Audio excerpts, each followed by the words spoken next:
In this video, I'm going to share some tips on how to handle finances in a relationship. Hey there, Sean with Families Creating Financial Freedom, and in this video, I'm going to talk about something that's really important for couples: money. Now, we all know that money can be the source of stress in any relationship, so I'm going to give you some tips on how to handle it better.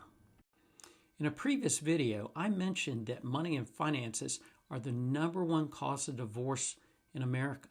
So shouldn't you talk about it and develop a strategy so you understand each other as a couple? That way you're better able to work together through money issues. If you even pause to answer that question, then the answer is a yes, and I will tell you a big yes. Here are my tips. First, never lie about something you spent money on. They call it financial infidelity, and upwards of 35% of Americans admit to being guilty of doing just that. So the #1 thing you can always do is be honest about what you're spending your money on. Tip number 2, talk about what you each value so you understand why one person may want to spend more money in this area and the other one may not get it. But if you at least talk about it in advance, then you can understand a little bit of where each other are coming from. My wife and I often joke that she likes to buy $51 items where I will turn around and spend $50 on one item. We understand that, and for me, I also understand I may not get that one item as frequently as she gets those small items, and that's okay, but we understand that.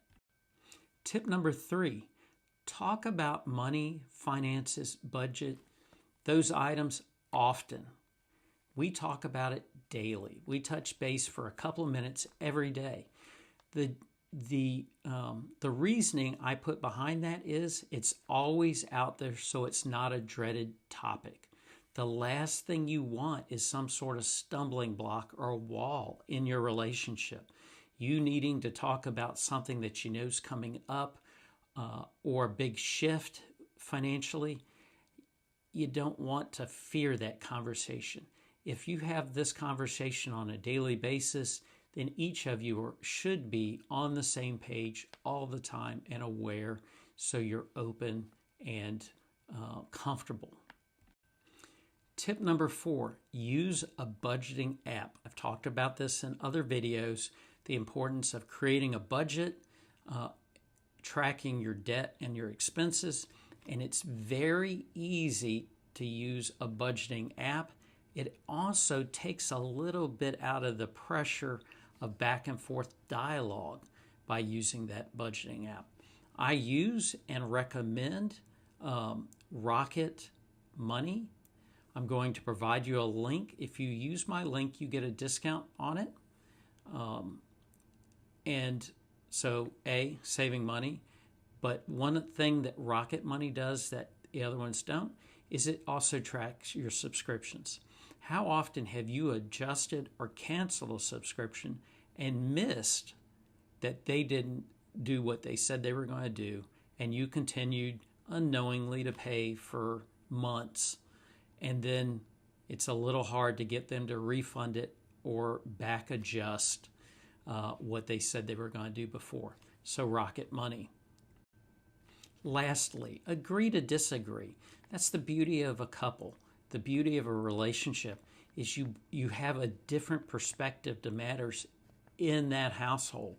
My wife and I almost always agree on matters, but when we don't, I intentionally pause and listen to what she sees or thinks that I'm missing. Value that difference, and then sometimes you just have to agree to disagree. And so our solution, and the one I propose, is that at that point in time, logic be involved. We do a pros and cons list to compare on a decision that we can't agree upon, and then let that be the deciding factor. And the person who doesn't get their way has to accept that rule of order in your relationship is what happens. As an aside, several of you have messaged me and asked me about this big watch I have on my wrist. The intent of the watch is not necessarily typical. It is instead something that my wife and I discovered a few months ago. It uses sound therapy to address upwards of 850 different issues.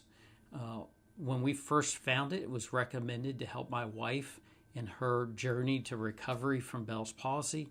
And within minutes of her wearing it and selecting the correct settings inside the watch, we saw a difference with her Bell's palsy. Her muscles released, there was better symmetry.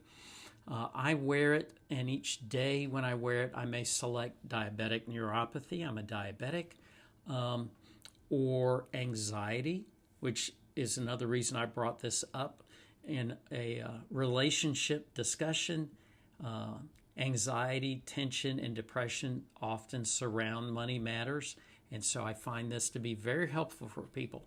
So far, I can tell you I have not seen it not help with matters. I'm going to also have a link to this watch inside of my Things We Like, where you will find the link to Rocket Money. If you should purchase it, follow my link, you will get a $100 discount off the watch. So you don't want to miss that either. Anyway, until the next video, have a great day.